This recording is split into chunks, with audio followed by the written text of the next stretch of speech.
오늘의 사건 반장입니다. 고등학교 재학 시절 여성 교사에게 성폭행 허위 고소를 당했다는 제보가 들어왔습니다. 수사 결과 여성 교사의 주장은 사실이 아닌 걸로 드러나 최근 집행유예형을 선고받았습니다. 대구 중구청 공무원의 갑질로 폐업까지 한다는 치킨집 사장이 지난달 말 구청장과의 면담 내용을 공개했습니다. 사과문 발표 이후 이뤄진 면담이었는데 구청장이 오히려 공무원을 두둔하고 2차 가해성 발언까지 했다는 주장입니다. 뾰로롱 안녕하십니까. 내일 또 비가 많이 온다고 합니다. 비 피해 없으셨으면 좋겠어요. 네, 자 진실 추적자 사건 반장 시작합니다. 르노코리아의 신차 홍보 영상에 이 남성을 폄훼하는 이 특정 집게손 제스처가 담겼다. 한번 난리가 났죠. 지금 4년 만에 내놓은 신차인데 그래서 반응도 막 뜨거워지려던 찰나였는데 엉뚱한 데서 엉뚱한 사람이 이렇게 사고를 치면서 현장 영업사원들만 일단 계약 취소 사태에 신음하고 있답니다. 회사 측은 이 해당 직원에게 직무 금지 조치를 내렸다는데 성난 여론은 조금도 사그라들 기미가 없어 보이네요. 자, 오늘 출연자 소개 올리죠.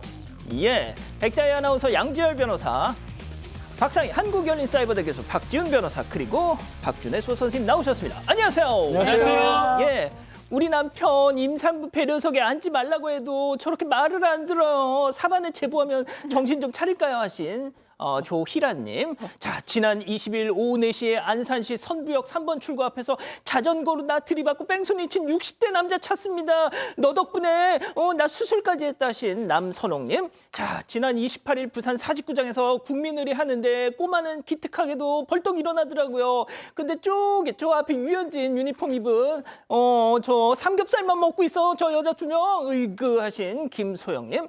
자, 택배일합니다. 전주 서부 신시가지 우미린 아파트 105동 어르신 더운데 고생한다고 저를 격려해 주셔서 정말 너무너무 감사했어요 하신 정민영님. 자, 경남 창원입니다. 당근에 아이스박스 무료 나눔한다고 했길래 봤더니 세상에 자기 발을 저렇게 올려놓고 저걸 무료 나눔한다고 있어. 몸이 진짜 하신 한경숙님 모두 사랑합니다. 자, 재미는 물론 의리로 함께 나왔어요. 사반 뉴스 750. 대한민국과 전 세계 동포 가족 여러분의 시선을 모아서 출발합니다.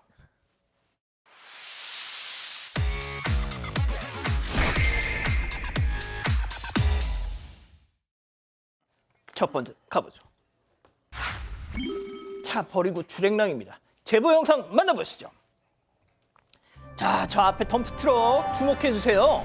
자, 잘 달리는가 싶었는데 옆으로 자자자자자 옆차를 쿵 하고 추돌당한 차는 삐그르르르르 흰색 차 뭐 돌더니 가드레일에 쿵 저렇게 부딪힙니다. 자, 그럼 덤프트럭 어떻게 할까요? 자, 그냥 갈까요? 아닙니다. 갓길에 일단 멈춰 섭니다. 사고 수습 하나 했는데 자, 운전자 보이시나요? 조수석 쪽으로 나오더니 사고 수습이 아니라 도망갑니다. 그대로 36개 주랭랑.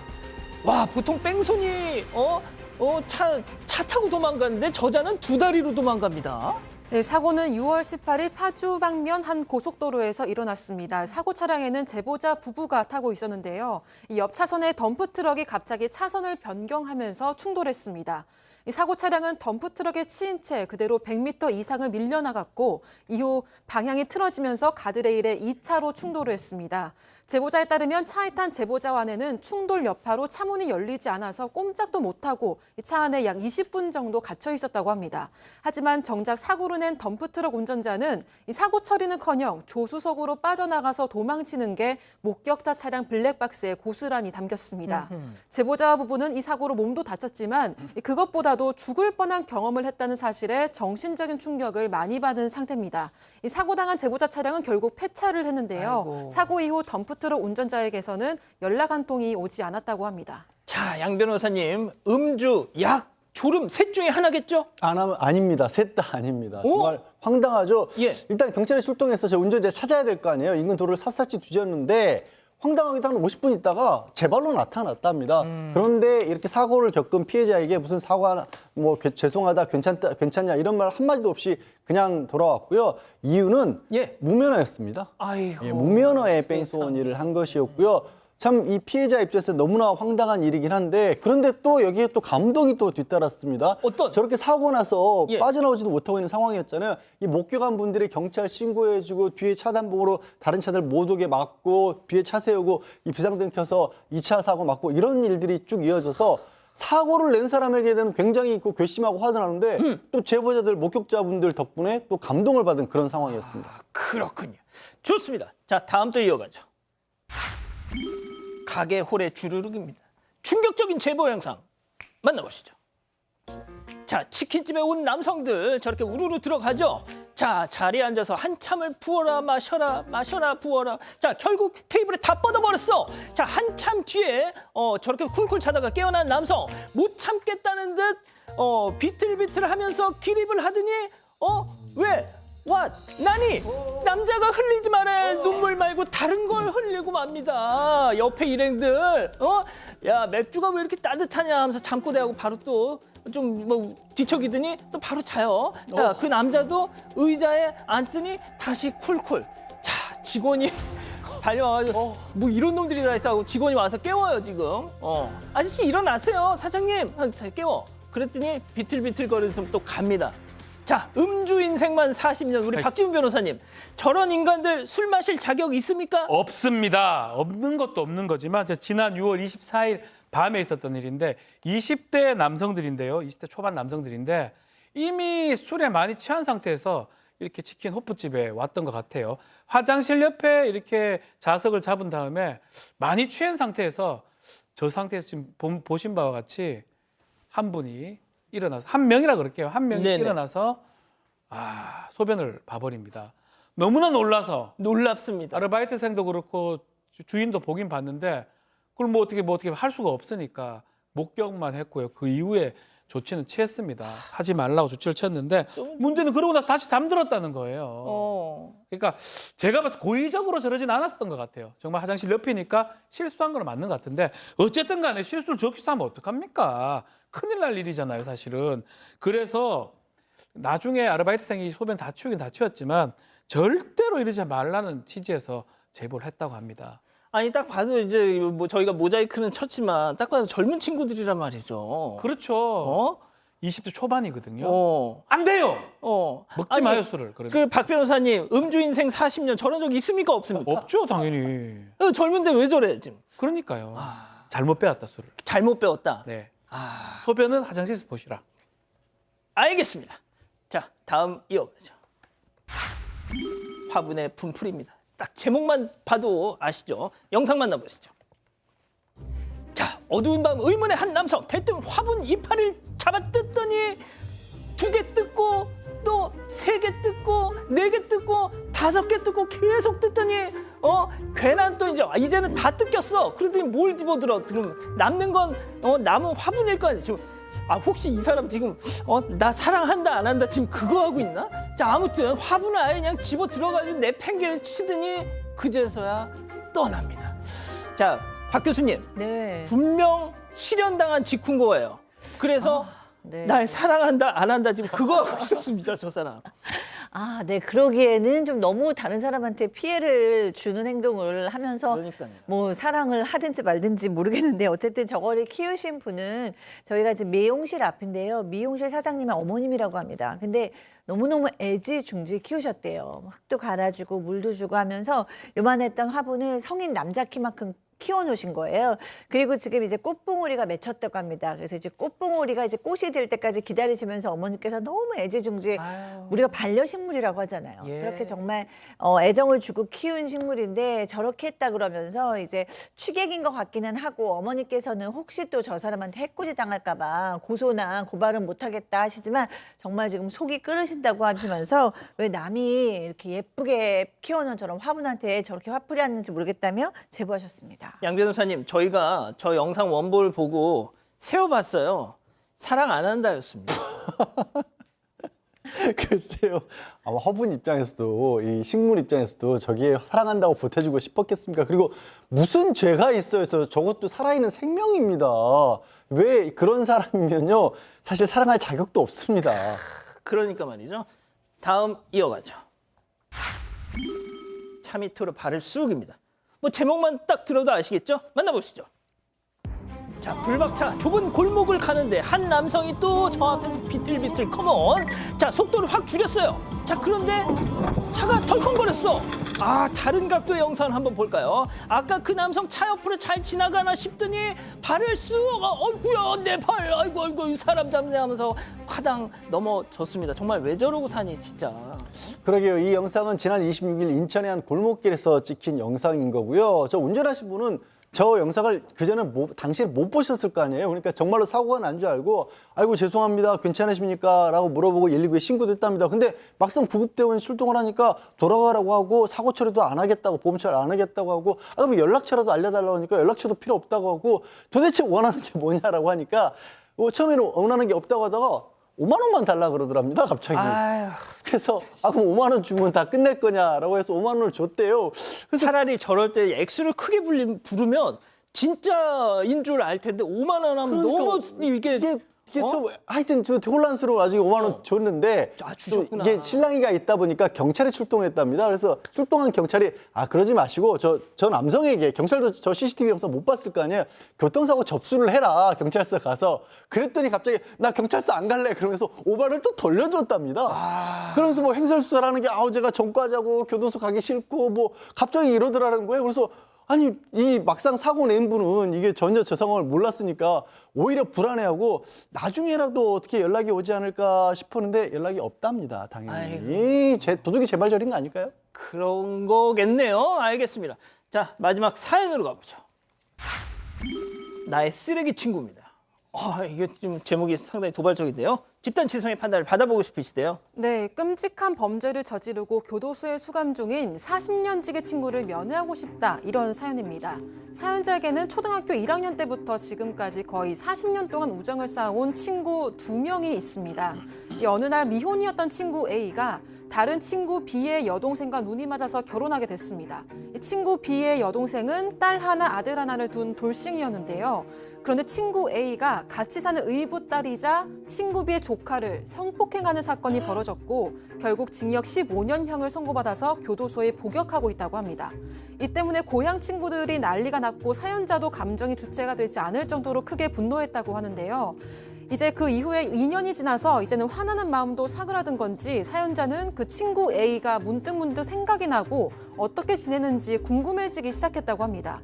한 번은 아내에게 친구 A를 면회하러 가도 되겠냐 이야기를 꺼냈다가 다퉜다고 하는데요. 잠깐만요. 아내는- 친구 A라 하면 지금 감옥에 간 그 사람을 얘기하는 거겠죠? 네, 맞습니다. 그래서 아내는 면회 갈 거면 집에 들어올 생각도 마라 이렇게 호통을 쳤다고 합니다. 뿐만 아니라 사연자가 주변 친구들에게도 이 이야기를 꺼내니까 좀 영 탐탁지 않아 하는 느낌이 들었다고 하는데요. 물론 사연자도 자신이 그 친구 A를 본다고 해서 마냥 좋은 말을 할 것 같지는 않다는 입장인데 40년의 우정을 쉽사리 지울 수 없는 건지 얼굴을 마주보고 짧게 대화라도 나누고 싶은 마음이 든다고 합니다. 반대하는 아내 그리고 주변 친구들의 말을 무시하고 면회를 다녀오고 싶은데 그래도 되는 걸까요? 라고 사연을 보내왔습니다. 그렇군요. 오늘도 좀 심각하고 충격적인 사연입니다. 자, 기다리고 기다리셨던 푸처 핸즈업 타임 6천여 분의 우리 가족 여러분들 함께하고 계신데요. 채팅창에 OX로 함께 참여해 보시죠. 먼저 사연자 남편입니다. 여보, 나도 그 자식 사람 취급 안 해. 쓰레기인 거 안다고. 아니 그런 놈을 친구랍시고 만났던 내가 한심할 따름이야. 그리고 내가 무슨 그놈한테 영치금 넣어주겠다고 면회 간다는 거야? 아니야. 그저 단순한 호기심. 그놈 몰골이 어떤가 궁금해서. 아니 미운 정도 정이라고 그놈이랑 나랑 40년 중마고 하냐. 뭘 그렇게 예민하게 구니? 동그라미. 아니 이럴 수가. 교수님 좋습니다. 자, 다음은 아내입니다. 야, 양지열, 너 제정신이야? 딸 자식 키우다는 인간 지 의붓딸을 친구 조카를 성폭행한 놈 면회를 간다고? 아유 진짜 우정 아주 눈물 났네. 눈물 나. 뭐 40년 중마고 아주 그냥 죽도록 맞아볼래? 야 100년 우정이라도 그런 놈을 바로 안면 몰수해야지. 뭐 하는 거야 지금? 야 너 진짜 면회 가기만 해. 그날로 나랑 다혜랑 우리 문 바로 걸어 잠가놓고 네 집 다 빼놓을 테니까 X입니다. 교수님 괜찮으시겠어요? 솔직하게 해야 되는 거니까. 자 일단 우리 박 변호사님부터 알려볼게요. 정말 이거 사실 용서할 수 없는 사람이고 이 면회를 간다는 것도 이해하기 좀 어려운데 자 면회 간다고 하더라도 알리지 말고 가야죠. 아내가 이걸 받아들일 수 있을까요? 그리고 뭐 잘못 보면 그냥 친구 어떤 영치금 한다든지 아니면 다른 어떤 의도에서 가는 것처럼 보일 수 있기 때문에 뭐 저는 가라 말라 이건 사실 어떻게 보면 선택일 수도 있는데 안 가는 게 맞다고 보지만 정말 간다면 남들 모르게 그래 가야 되지 이렇게 공개하고 가는 거는 올바르지 않다 이렇게 보입니다. 또 아내가 반대하지 않습니까? 자, 양 변호사님. 글쎄 뭐 정말 세상을 떠들썩하게 만든 정말 인면수심의 범죄자도 가족도 있고 친구도 있는 경우도 있습니다. 그래서 그런 사람들 입장에서는 이 사람이 그런 범죄를 저질렀다는 게 못 믿을 상황이다 이런 일들도 종종 벌어지긴 하는데요. 그런데 이 사연의 경우에는요.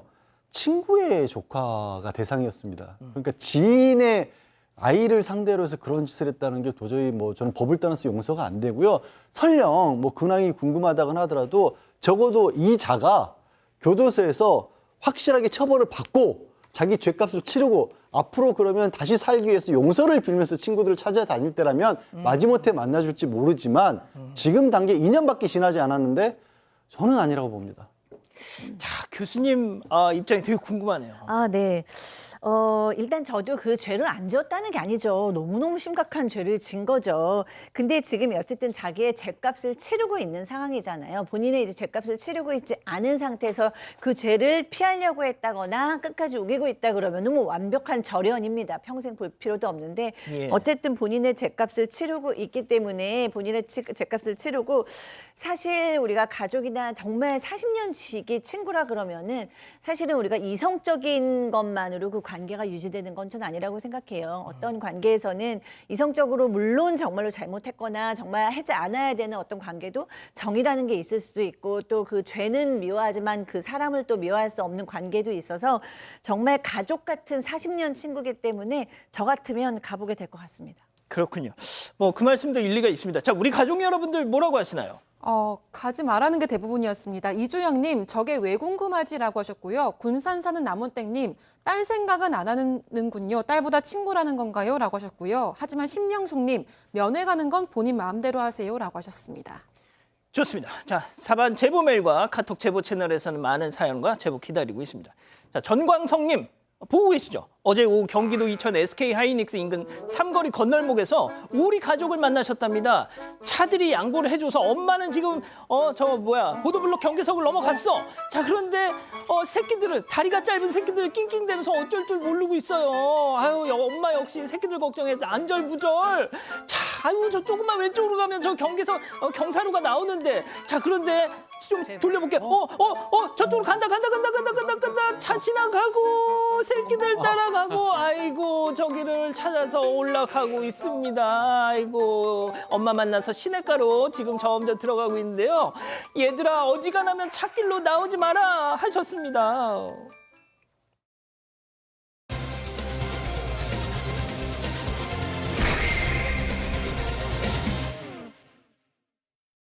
지금으로부터 6년 전 고등학교에 다니고 있던 한 남학생은 자신을 가르치던 여교사와 모텔에 가게 됩니다.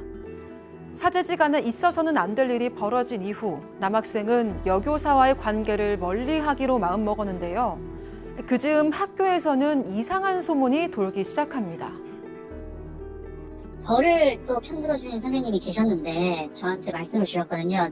그 여교사가 너에 대한 험담을 하고 있다 지금. 동료 교사들한테 전부 다 너를 문제아로 지금 낙인을 찍히려고 하고 있다. 여교사는 급기야 성폭행으로 학생을 고소하기에 이르렀는데요. 본인이 하지도 않은 일을 증명하기 위해서 몇 년간 외로운 싸움을 했다는 이 남성. 대체 그동안 무슨 일이 있었던 걸까요? 자기 제자 고등학교 남학생을 성폭행 혐의로 무고했던 여교사 사건. 지난 주말에 많은 분들이 기사로 접하셨을 거예요. 자, 그 사건 당시에는 남학생 고등학교 2학년이었는데 이젠 성인이 된 피해자 저희가 접촉이 됐습니다.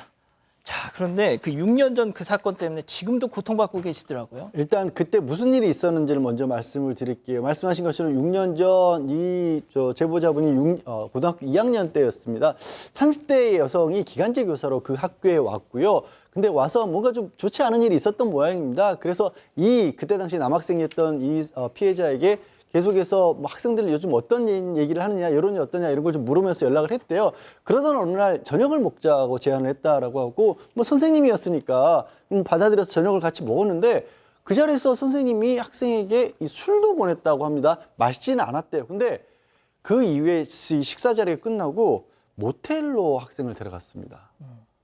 선생님이 학생에게 술을 권한 것도 문제인데 이후에 저는 숙박업소에 데려갔다.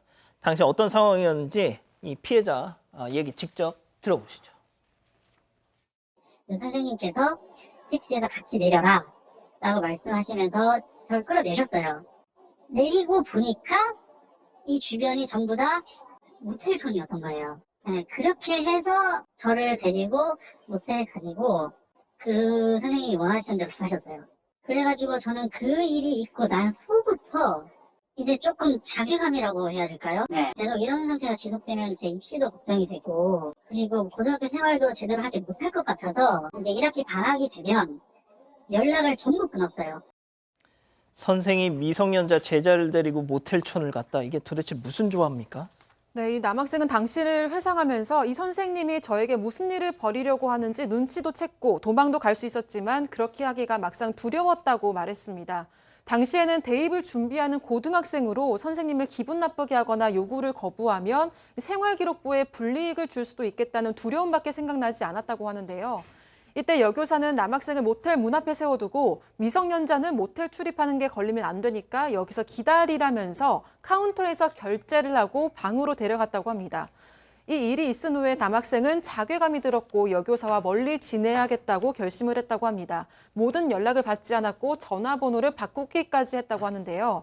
2학년 2학기까지 버티고 3학년이 되면 만나지 않겠다고 생각을 했는데 이 예상이 빗나가서 갑자기 3학년에도 여교사가 선택 과목을 가르치게 되면서 계속 얼굴을 봐야 하는 상황에 이르게 됐다고 합니다. 자, 그 일이 이제 이 피해자가 2학년 때 네. 벌어진 일인데 어차피 3학년 수업은 안 들어올 거라고 생각하고 그렇죠. 조금만 버티자 했는데 세상에 3학년 수업 때도 들어왔습니다. 네. 자, 남학생 입장에선 그 수업에 참여하는 게 너무나 힘들었다고 하고요. 문제는 그 즈음에 좀 문제가 생깁니다. 아마 이 선생님이 계속 거부를 하니까 여교사가 다른 선생님한테 이 남학생을 문제아라고 얘기를 했던 걸로 지금 보입니다. 그걸 어떻게 알게 됐냐 하면 연락을 보니 피해서 그렇게 소문이 돌기 시작했는데 다른 선생님을 통해서 그 얘기를 좀 들었다고 합니다. 어떤 교사가 너 만나면 피하라고 하던데 무슨 일 있냐라고 다른 친한 선생님이 얘기를 했고 결국 알고 보니까 교무실에 이런 얘기들이 퍼졌다는 사실을 확인을 했고요. 특히 또 수업 시간에 뭔가 질문하면 답변하지 않는 경우도 있고 또 아이들 보내서 너 수업 방해하느냐라고 하면서 공개적으로 망신을 주고 처벌도 했던 적도 있다고 합니다. 자, 이 남학생 피해자가 교사와 일정 부분 거리를 두고 이렇게 외면하자 사실상 저런 식으로 보복이 돌아왔다. 뭐 이렇게 이해하면 될 것 같습니다. 가장 예민한 시기, 감당하기 어려운 일을 겪었고 이후에 이상한 소문에도 시달려야 했다는 건데 결국 이런 일까지 했습니다. 체크포인트 짚어보죠. 죽을 뻔했다. 자, 피해자분의 얘기 더 들어보시죠. 사회지도가 그러니까 결국 이 일이 이제 3학년 때 일이죠. 거기서 이제 난간에 매달리고 이제 그냥 많은 생각하면서 뛰어내리려고 하다가 사실 이제 못 뛰어내리고 사실 돌아가려는 데가 힘이 없더라고요. 다행히 그냥 딱 힘 빠졌을 찰나에 경찰분께서 절 들어 올려주셔가지고 다시 이제 살았거든요. 그렇게 하다가 뭐 학교 생활 이제 저희 부모님께서 하셨어요. 지금 뭐 이런 일도 발생했는데 무슨 일인지 말해달라. 그때에서 이제 제가 부모님께 2학년부터 있었던 일을 전부 다 말씀드렸어요. 자, 이제 뭐 극단적 선택을 시도했었다는 얘기입니다, 교수님. 네. 그만큼 힘들었다는 거잖아요. 네, 당시 남학생이 이제 극심한 스트레스를 이기지 못하고 수치란 나쁜 생각을 하고 또 그 행동으로도 정말로 이제 실행을 여러 차례 했습니다. 그러니까 투신을 하려고 집에서 뛰어내리려고도 했었고 약을 먹기도 했다라고 얘기를 하고 있어요. 도저히 못 견디겠어서 결국에는 이제 부모님한테 털어놓게 됐습니다. 부모님도 너무너무 놀랐죠. 근데 그때가 고3이니까 일단 수능을 보고 그 후에 해결을 하자. 지금은 너무 혼란스럽다라고 얘기를 해서 이제 이 수능이 끝났어요. 그래서 이제 아버지께서 이 여고생한테 전화를 해서 사과를 요구했습니다. 사과를 해라. 그랬더니 이 여교사가 그때는 이제 수용을 했습니다. 뭐 제가 잘못했다 뭐 이런 식으로 얘기를 했는데 다음날 학교에 찾아갔더니 이제 적반하장이 된 겁니다. 완전히 일체의 만남도 하지 않겠다. 대화도 거부하겠다. 이러면서 이제 사직서를 내고 잠적을 했다라고 하는데요. 사실 이 남학생 그때 이제 고등학생이었으면 사실 여학생들도 그렇듯이 남학생들도 어떤 성적인 경험, 그것도 어떤 강제로의 일을 당할 경우에는 굉장히 트라우마를 받을 수가, 트라우마로 그럼요. 남을 수 있습니다. 이제 그런 상황인 것 같고요. 거기에 이제 공부에 대한 어떤 압박감이라던가 사제지간에 넘으면 안 되는 선을 넘은 거에 대한 어떤 죄책감, 뭐 이런 것들이 굉장히 심적으로 힘들었지 않았나 싶습니다. 그 학부모가 사과하시오 했더니 학교를 그만둬 버렸어요. 자, 근데 진짜 큰 문제는 그 다음에 벌어졌죠. 학교를 그만두고 몇 개월 후에 갑자기 오히려 이 여교사가 피해자를 고소를 했습니다. 고소 이 죄명은요. 중간간 강간 명예훼손이었던 겁니다. 술에 취해서 의식을 잃고 있는 자신을 숙박업소에 끌고 가서 강제로 성관계를 가졌다. 중간간이죠. 그럼 그 사실을 주변에 알리고 거절할 경우에는 뭐 인터넷에 올리겠다라고 해서 또 성폭행을 했다. 이게 또 강간인 겁니다. 그리고 두 사람 사이에 마치 불미스러운 일이 있었던 것처럼 허위 사실을 퍼뜨려서 자기가 학교에서 그만두도록 만들었다. 명예훼손으로 이 세 가지를 고소한 건데 이 피해 남학생 입장에서는 정말 이런 황당한 소설이 어디 있겠습니까? 아닌 게 아니라 검찰에 수사를 해봐도 뭐 강간 중간간 당했다고 한 날 계속해서 이 여교사가 오히려 다정하게 문자를 보냈고요. 숙박업소 저 출입할 때 결제도 자신이 다 했던 겁니다. 그러니까 얘기가 안 맞지 않습니까? 그래서 검찰에서는 당연히 혐의 없음 처분을 했고요. 이 피해 남학생은 저렇게 혐의 없음 처분을 하면 자동으로 검찰이 이 여교사를 수사할 줄 알았답니다. 사실 그렇지 않은 경우가 더 많거든요. 그래서 도저히 견딜 수가 없어서 2021년에 직접 자신의 피해 사실을 수사기관에 고소를 하게 된 겁니다. 자, 그럼 그 이후에 어떻게 진행이 됐습니까? 네, 일단 피해자가 여교사를 경찰에 고소했지만 1년이 지나고 불송치 통지서를 받았습니다. 증거가 명백하지만 불송치됐다는 사실에 절망스러웠다고 하는데요. 하지만 다행히 검찰이 재수사를 요청했고 이때 피해자는 경찰을 믿기 어려워서 이의 신청을 해서 사건은 곧바로 경찰로 넘어갔습니다. 그런데 여기서 검찰이 새로운 증거를 발견하면서 기소를 하게 되는데요. 그 새로운 증거는 경찰에서 불송치 이유로 기재했던 해당 여교사가 모텔에 가기 전 현금을 인출했다고 고소인이 주장했지만 현금 인출 기록을 찾지 못한 점이 완전히 뒤바뀌게 된 겁니다. 검찰에서는 해당 여교사가 직접 현금을 인출한 기록을 찾아냈습니다. 아, 그 결정적인 증거를 검찰이 결국 찾아냈던 거군요. 자, 그럼 재판을 해야죠. 자, 무고죄입니다. 허위 사실을 신고해서 누구를 처벌받게 했을 때 성립하는 범죄인데 1심에서는 마찬가지로 증거를 봤을 때 남학생 진술은 일관적이고 구체적인데 여교사는 좀 추상적이고 부자연스럽다. 증거하고도 지금 맞지 않는 부분이 있기 때문에 여교사 진술의 신빙성이 떨어진다 해서 결국은 징역 1년을 선고를 했고요. 다만 법정 구속을 하지는 않았습니다. 불구속 상태로 됐었고요. 이 검찰이나 피고인, 여교사 모두 항소를 했습니다. 양형이 부당하다고. 1심에서는 그랬지만 2심에 가서는 여교사가 인정을 합니다. 무서워서 그랬다. 인생 끝날까 봐 두려워서 그랬다라면서 공소사실 인정을 하면서요. 다만 그때 가서 민사소송을 통해서 어느 정도 합의됐던 부분, 또 처벌 불원서 같은 게 있어서 2심에 가서는 유죄가 되긴 됐지만 반성하고 있다는 점을 들어서 징역 1년에 집행유예 2년이 선고가 됐습니다. 자, 양 변호사님, 그런데 말이죠. 이 피해자분 지금은 성인이 됐습니다. 아직까지 제대로 된 사과를 못 받았다고 하고 계세요. 사실 조금 전에 보신 것처럼 항소심을 받으면서는 뭐 반성하고 있다라고 그렇게 반성문도 냈는데 그건 그냥 반성문에만 쓴 거고요. 재판부에 낸 거죠? 네, 재판부에만 낸 거고 실제로 피해자를 찾아와서 사과를 하겠다고는 하진 않았고 그냥 합의를 종용하긴 했다라고 합니다. 처벌 불원서 좀 써달라라고 했고 이 피해자 같은 경우에도 몇 년 동안 법적 다툼을 하느라고 경제적으로 어려운 상황이었기 때문에 합의를 벌 수밖에 없었다라는 거고요. 하지만 합의는 해줬지만 그렇다고 이게 1년 집행유예 끝날 일이냐, 이게 처벌이 너무 가볍다 이렇게 생각하시고 있는 거고 다만 지금 이 사건을 제보하게 된 계기가 본인처럼 그렇게 뭐 경제적으로 사회적으로 어려움 때문에 합의를 하더라도 그것 때문에 또 제대로 구제조차 받지 못하고 피해 사실을 감추고만 계신 분들도 있을 수 있지 않느냐. 하지만 이렇게 자기처럼 회복도 되고 이렇게 명예를 회복할 수 있는 그런 사례도 있다는 긍정적인 사례를 좀 알리고 싶어서 제보를 하셨다고 합니다. 그 뭐 지금 아시겠지만 얼마 전에 그 화성 동탄 경찰서 이 화장실 불법 뭐 성범죄 그거 뭐 관련해서 정말 큰 사달이 있었지 않습니까? 그 사건이 있고 나서 이와 유사한 어떻게 보면 남성이 피해자임에도 가해자로 몰려서 이렇게 정말 억울한 상황을 당하는 이런 일들이 저희한테 계속 이렇게 뭐 제보가 오고 있습니다. 자, 첫 번째 사건 정리하고요. 두 번째 사건 이어갑니다.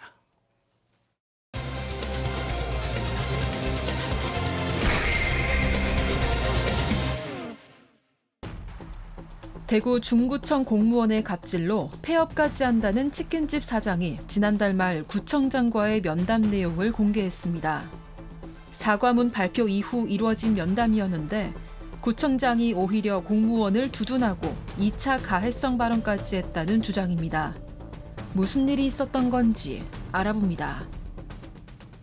자, 저희가 처음으로 대구 중구청 소속 공무원들이었다 그 공개했던 이른바 치킨집 갑질 사건. 이 사건의 당사자들이 치킨집에 가서 뭐 팔짱 사과 뭐 이러고 막 그랬잖아요. 또 이번에는 말이죠. 저렇게 했잖아요. 저 때도 저희가 한번 막 별 얘기 다 했었는데 이번에는 또 믿었던 류규하 구청장님 때문에 논란입니다. 네, 구청장은 지난달 18일 사장을 만나려고 치킨집에 찾아왔었다고 합니다. 하지만 그날은 치킨집 문을 닫았던 날이어서 만날 수 없었다고 하고요. 사장은 지난달 24일 경찰에 공무원들을 모욕, 협박 혐의로 고소를 했고 그 다음 날에 대구 중구청이 공무원들을 경찰에 고발을 했습니다. 이후 사장은 비서실에 구청장과 면담을 요청했는데요. 지난달 28일 면담을 가졌습니다. 하지만 구청장의 태도에 실망을 했다고 합니다. 자, 이 치킨집 사장님은 류규하 구청장과 마주한 자리에서 그 해당 공무원들 징계 어떻게 되고 있습니까? 이렇게 물으셨대요.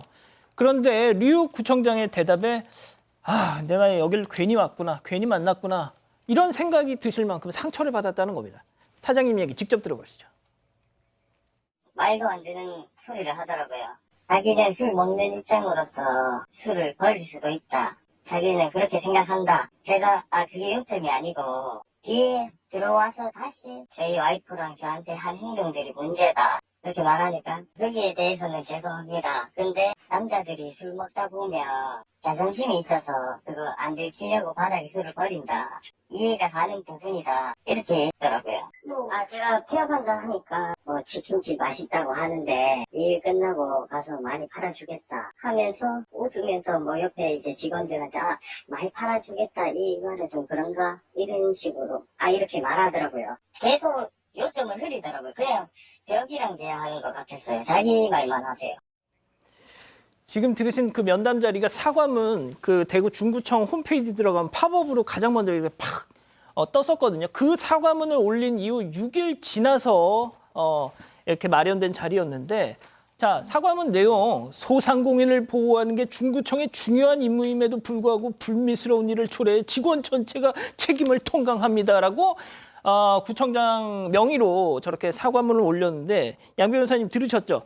남자들이 술 먹다 보면 자존심 있어서 그거 안 들키려고 이렇게 바닥에 술 버리는 거 그건 난 좀 이해가 가는 물론 이거는 사장님의 전언입니다만 그렇습니다. 그러니까 사장님 얘기입니다. 근데 사장님이 지금 시점에서 지금 다른 얘기를 하실 이유가 별로 없어 보이긴 하는데 어쨌든 뭐라고 말씀을 하시냐면 지금 얘기한 것처럼 그 술 먹고 사고 치고 나서 나중에 사과한다, 팔짱 끼고 사과했던 공무원들이랑 비슷한 얘기예요. 그거 들어보니까 거기 치킨 맛있다고 하는데 왜 폐업하려고 그러냐. 그거 장사하다 보면 별일 다 있는 거지. 이 일 다 정리되고 나면 우리가 많이 팔아줄 테니까 그만두지 마라. 이런 식으로 얘기를 했다라는 겁니다. 그러니까 사장님 입장에서는 이럴 거면 사과문을 도대체 왜 올린 거냐. 뭐 가지는 개편이라더니 뭐 형식적인 사과냐. 이렇게 생각할 수밖에 없는 게 왜냐하면 아시다시피 이 일의 정말 중요한 부분은 술을 버린 게 문제가 아니라 그렇게 해놓고 내가 공무원이 돼 당신이 문 닫게 해주겠다 이게 문제잖아요. 그러니까요. 거기에 대해서는 이런 방구도 안 하고 계속 이런 식이었답니다. 조금 전에 들으신 것처럼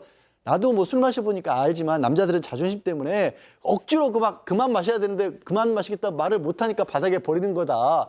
그 1,000원짜리 그 쓰레기통만 하나만 있었어도 거기다 버리면 될 일을 그러면서 이제 장사 오래 하면 그러니까 테이블 밑에 휴지통 하나만 갖다 놨으면 네, 그랬으면 거기 이렇게 슬쩍 버렸을 텐데 그게 없는 바람에 벌어진 일이다. 이것도 사장님 탓하는 거잖아요. 사실은 나이가 어려서 그렇지 장사 오래 하시다 보면 이런 일 다 있다. 부청장님 말씀이 저게 사실이라면요. 이 일이 왜 커졌는지를 모르시는 거예요. 안타깝게도 답답하게. 자, 음주 인생 40년 박지훈 변호사님 하나만 네. 좀 여쭙겠습니다. 예, 알려드리겠습니다. 아 진짜 이 술 이거 좀 이 먹다 보면 자존심 때문에 이거 이해가 가는 겁니까? 구청장님 나이가 얼마인지 모르겠는데 저는 이해가 전혀 안 가거든요. 요즘 누가 그럽니까? 누가 술을 권하기도 하고요. 지금 버리는 거 봐요. 묵지 말든가 마시지를 말든가. 그 버렸으면 누군가 치워야 될 거 아니에요. 예. 저는 납득하기 어렵습니다. 저는 술 인생 뭐 40년 아니고요. 한 30 몇 년 됐는데 한 번도 버린 적도 없고 누구 그럼 버리는 걸 본 미성년자 적도 때부터, 없고요. 그 버린다 해가지고 야 자존심 상하니까 잘 버려라 뭐 그런 거 한 적도 없거든요. 납득하기 너무 어렵습니다. 자, 이런 면담을 10분 정도 가지셨대요. 그런데 사장님이 구청장 이 발언에서 가장 쇼크를 받은 대목이 있었답니다. 체크포인트 짚어보죠. 아, 대구 위신이 떨어졌다. 이게 무슨 얘기인지, 무슨 맥락인지 사장님 얘기 더 들어보시죠. 별것도 아닌데 이게 공론화돼서 대구의 위신이 떨어졌다 이렇게 말씀하시더라고요.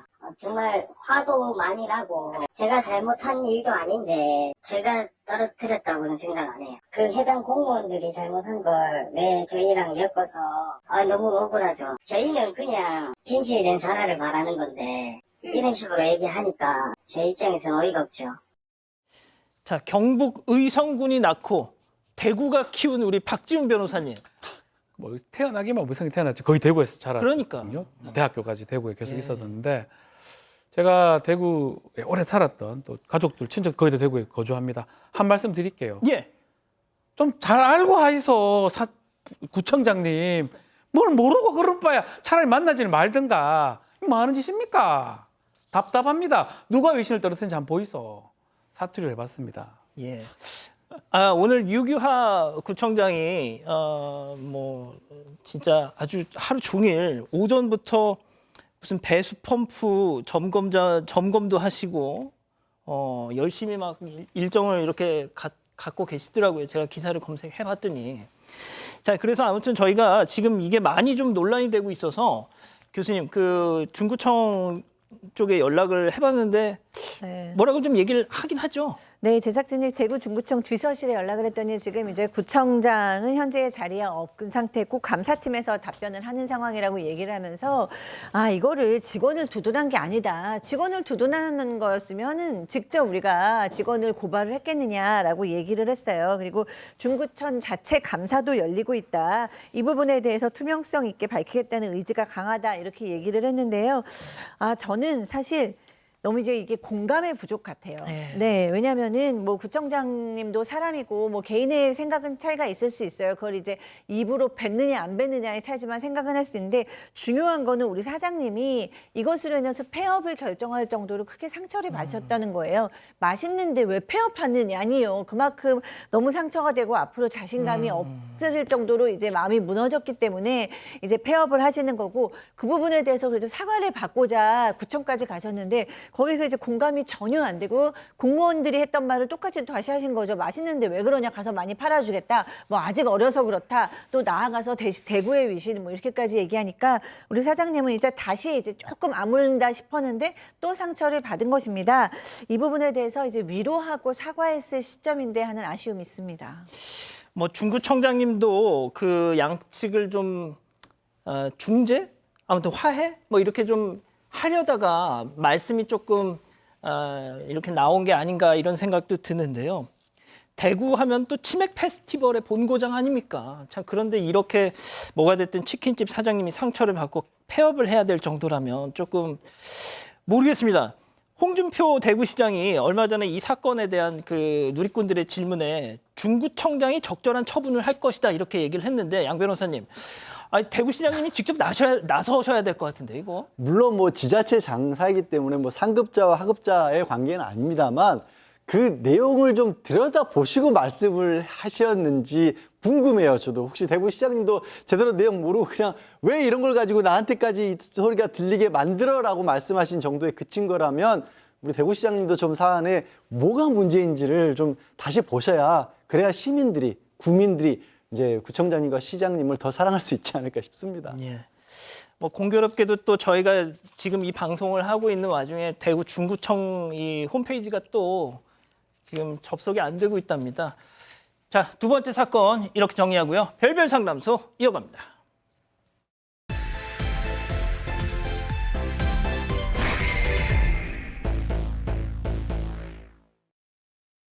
일주일 후 결혼식을 앞둔 여성, 미리 짐을 정리하려고 예비 남편의 집에 방문했습니다. 그런데 여성의 눈에 남편의 일기장이 들어오는데요. 고민 끝에 일기장을 열어본 여성, 그 안에는 충격적인 비밀이 숨겨져 있었습니다. 대체 일기장에는 어떤 내용이 적혀 있었던 걸까요? 와, 정말 제가 이 사연을 이메일로 처음 받아봤는데 정말 드라마가 따로 없는 거예요. 정말 너무나 양 변호사님이 좀 시작해 보시죠. 늘 그렇죠. 현실이 드라마보다 더 드라마 같습니다. 지금 얘기가 어떤 얘기냐면 이 제보자분이 남편하고 교제를 하다가 한 1년 정도 헤어졌다가 다시 만나서 남편하고 결혼을 하게 된 40대 동갑내기 커플입니다. 근데 이 다시 1년 동안 헤어졌다가 뭐 임신까지 하게 돼서 자연스럽게 결혼으로 이어졌고요. 이제 결혼식 일주일 정도 앞둔 상태에서 남편 자취방을 정리하는 걸 도와줬던 모양이에요. 쭉 짐 정리하다가 일기장이 있어서 잘 안 보셨어야 되는데 고민 끝에 그걸 봤다가 너무 충격적인 내용을 발견한 겁니다. 이 남편이 이 제보자하고 떨어져 있던 1년 동안에 다른 여성을 만났어요. 뭐 떨어졌으니까 그럴 수 있는데 예. 문제는 상대의 여성이 7살 연상의 유부녀였던 겁니다. 아이고야. 제보자와 잠시 헤어져 있던 그 시간 남편이 유부녀와 바람을 피웠던 겁니다. 무엇보다 충격적인 건 남편이 자기의 손으로 그 내용을 하나하나 꾹꾹 눌러가지고 일기장에다 써뒀다는 거죠. 제보자 얘기 직접 들어보시죠. 둘이 같이 신혼집이었던 원룸에 와서 같이 밥을 해서 먹고 여자가 들어가야 되잖아요. 근데 늦잖아요. 그러니까 장도 같이 봐서 그 여자 집에 장 본 것까지 해서 같이 데려다주고 아침 저녁으로 출퇴근을 시켜주고 그리고 맛있는 집을 갔다 왔는데 나중에 알고 보니까 저를 데려갔던 장소가 다 그 여자랑 갔던 데를 데려갔더라고요. 자, 여기서 끝이면 저희가 굳이 소개도 안 합니다. 네, 당시 그 유부녀였던 내연녀가 임신 중이었습니다. 제보자에 따르면 남편과 내연녀는 같은 회사에 다니다가 서로 눈이 맞았던 걸로 보인다고 하는데요. 당시 내연녀의 남편은 배를 타는 직업이라서 함께 살지 않았는데 제보자 남편은 내가 그 빈자리를 채우겠다 이런 글귀까지 적어뒀다고 합니다. 또 제보자 남편은 임신 중이던 내연녀가 힘들어할까 봐 매일 자신의 차로 출퇴근을 시켜줬고요. 또 퇴근을 하면 함께 마트에서 장을 보고 남편의 자취방에서 요리도 해먹었다고 합니다. 제보자는 일기장을 읽을수록 혹시 아이 아빠가 남편이 아닌가 이런 의심이 되기 시작했고 일기장 말미에는 이런 내용도 적혀져 있었다고 합니다. 내연녀인 여성이 아이를 출산하자 남편이 홀로 그 집에 찾아가서 몰래 아이까지 보고 왔다 이런 글귀였습니다. 설마 그 아이의 아빠가 아니겠죠? 네, 그래서 제보자가 퇴근을 하고 온 이 남편한테 정확하게 물어봤어요. 일본 일기장 보여주면서 이 아이의 아빠가 당신이 맞냐? 당신 혼외자 있는 거 아니냐? 라고 이제 직접적으로 이제 단도직입적으로 그랬더니요? 물어보니까 이제 그때부터 이제 남편이 펄펄 뛰면서 나는 그 아이가 아빠가 아니고 그 여자랑은 손만 잡은 것뿐이다. 그냥 내가 그때 짝사랑했던 건 맞다. 근데 그냥 너무 안쓰럽고 이래서 짝사랑하고 좋아했던 거지 아무 관계가 아니다라고 얘기를 하고요. 그다음에 이제 그럼에도 불구하고 영화 보고 뭐 맛있는 데도 다니고 이런 건 그때 여자친구도 없었으니까 심심해서 그런 거다라고 얘기를 했어요. 근데 그 여자가 출산을 하면서 회사를 그만두게 됐고 그러면서 우리의 관계도 그냥 자연스럽게 끝났다라고 얘기했고 그냥 한때 지나간 추억이니 너도 더 이상 일을 키우지 말아라 라고 얘기했습니다. 자, 그런데 또 뭐가 있었잖아요. 네, 참 문제가 있습니다. 지금 제보자가 임신이라고 얘기를 했잖아요. 문제는 남편이 제보자 뱃속의 아이를 이렇게 이름 같은 거, 애칭 같은 거를 지어줬는데 뭐 예를 들어서 꼬물이, 예. 만약에 아들이 태어나면 뭐 철수, 딸이 태어나면 영희 뭐 이렇게 예를 들어서 하자고 했는데 문제는 일기장을 보니까 똑같은 내용들이 있었던 겁니다. 벌써 이런 게 벌써 써놨습니다. 내연녀한테 똑같은 이름을 지어줬고 그래서 나중에 거기서 내연녀와 그 아이한테 그렇죠. 했던 거를 했던 걸 재활용한 그대로 거예요. 이제 아내한테 제보자한테 얘기를 했고요. 그 충격을 받았죠. 아이고야. 심지어 지금 집에 도어락 비밀번호도 그 여자 생년월일로 되어 있고요. 남편과 함께 갔던 여행지, 음식점 모두 그 여자와 함께 다녔던 곳인 게 나중에 알게 된 것입니다. 자, 이게 말이죠. 결혼식을 일주일 앞두고 벌어진 일이에요. 어떻게 해야 됩니까, 그럼? 그런데 이 제보자가 당시에 임신 중이었습니다. 이 마음 같아서는 바로 파혼을 하고 싶었다고 하는데요. 이미 아이의 태동까지 느낀 상황에서 결혼은 없기가 너무 힘들었다고 합니다. 이에 제보자는 혼자 짝사랑한 거다라는 남편의 말을 믿고 결국 결혼을 하게 됐다고 합니다. 하지만 결혼하고 다음 날부터 지옥이 시작됐다고 하는데요. 임신을 해서 배가 부른 자신의 모습을 보면서 남편이 과거 그 여자를 떠올리지 않을까 매일 전전긍긍했다고 합니다. 잠에 들기만 하면 검은 실루엣을 한 얼굴을 알 수 없는 여자가 자신의 신혼집 문을 열고 들어오는 악몽을 매일같이 꿨다고 하고요. 결국 제보자는 현재 5년이 넘게 우울증, 공황장애 약 등을 먹고 있다고 합니다. 자, 지금 결혼 생활 10년 정도 지났다고 하는데요, 양 변호사님. 그런데 이제 제보자분은 사실은 과거는 과거고 남편이 자신을 그 결혼 이후에 아끼고 사랑해 주기만 하더라도 여기 사건반장이 제보하실 생각은 없으셨을 거예요. 근데 그렇지가 않았던 겁니다. 아이를 낳으려고 진통을 하는데도 남편은 휴대전화 게임을 하고 있었다라고 하고요. 아이를 낳고 나서 그 이후에 나중에 아플 때도 마찬가지였던 겁니다. 한 번은 심지어 굉장히 심하게 고통을 호소하는데 아프면 119에 전화하라고 그냥 출근해 버렸답니다. 아이고. 그날 아내는 119에 전화를 해서 결국 병원에서 맹장염 수술을 했습니다. 그런 정도였고요. 그다음에 뭐 결혼 기념일 당연하고 아내 생일, 심지어 아들 생일, 아이 생일까지도 잊어먹었다고 합니다. 아니 어떻게 뭐 나는 그렇다 치고 아이 생일까지도 잊어먹느냐고 따져도 뭐 콧등도 안 꼈고요. 결국에 이제 이게 이혼을 요구하기까지 했답니다. 근데 남편은 이게 네가 의부증이 있어서 이혼을 하는 거다. 나를 의심하는 네가 잘못이다. 혹시 이혼하더라도 한 푼도 돈 못 준다. 이런 식으로 나오고 있다고 하네요. 자, 그럼 여기서요. 별별 상담소 오늘 궁금증 짚어보죠. 의부증도 유책 사유라는 남편. 이 인간하고 이혼하는 게 나을까요? 라고 묻고 계십니다. 자, 박 변호사님. 이거 뭐 충분히 이해할 수 있는 부분 아니겠습니까? 이전에 지금 증거들도 있고 어쩌면 지금 남편이 잘못된 부분도 있는데 그렇다면 더 좀 잘해줘가지고 그런 생각이 안 나게 해야 될 건데 더 반대로 행동했던 부분들은 지금 얘기만 들어봐도 그렇거든요. 의부증인지 뭐 아닌지 아닌 게 맞는데 그럼에도 불구하고 몰아붙이는 모양이 있기 때문에 이거 납득하기 어렵고요. 이게 사실 힘들다면 제 생각에는 이혼을 하는 게 좀 맞지 않나 생각이 듭니다. 양 변호사님은요? 다만 이제 아직은 한쪽의 얘기잖아요. 그리고 과거에 남편이 그 여성분을 만났던 것 자체가 결혼 이혼의 사유가 되기는 어렵습니다. 사실 이후에 결혼 이후에 뭔가 문제가 생겼어야 되는데 헤어져 있던 기간에 어떤 그런 만남이었기 때문에 다만 그게 원인인지 아닌지는 알 수 없지만 이후에 그러니까 결혼 혼인 과정에서 혼인 중에 부당한 대우가 그치지 않았다. 뭐 생일을 잊는 것뿐만이 아니라 아픈데 병원에 돌보지 않았다는 건 굉장히 심한 귀책 사유가 될 수 있거든요.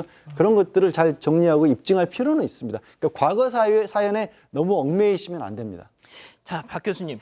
네. 진짜 저는 이 사연 중에 검은 실루엣을 한 얼굴을 알 수 없는 여자가 자신의 신혼집 문을 열고 들어온 악몽을 매일같이 꿨다. 이게 너무나 네. 확 와닿았어요, 진짜. 네, 근데 저는 이 케이스에 이혼 안 했으면 좋겠는 케이스예요. 왜냐하면은 이게 좀 마음이 아픈 부부의 이야기 같습니다. 이게 누가 뭐 불륜을 했냐, 이부증이나 이렇게 싸우고 계시는데 사실 불륜이라고 볼 수는 없죠. 양 변호사님 얘기하셨듯이 결혼 전에 있었던 일이니까.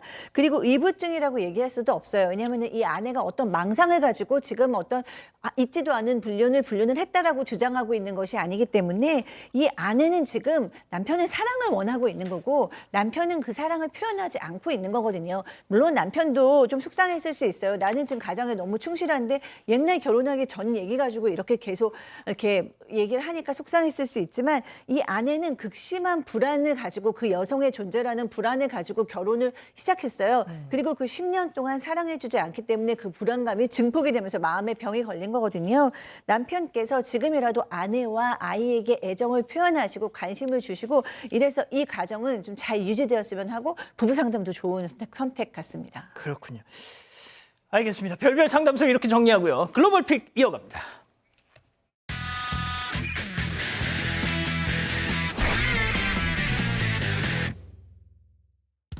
중국입니다. 자전거 주변을 빙빙 돌던 강아지가 핸들에 두 발을 올려서 몸을 쭉 일으키는데요.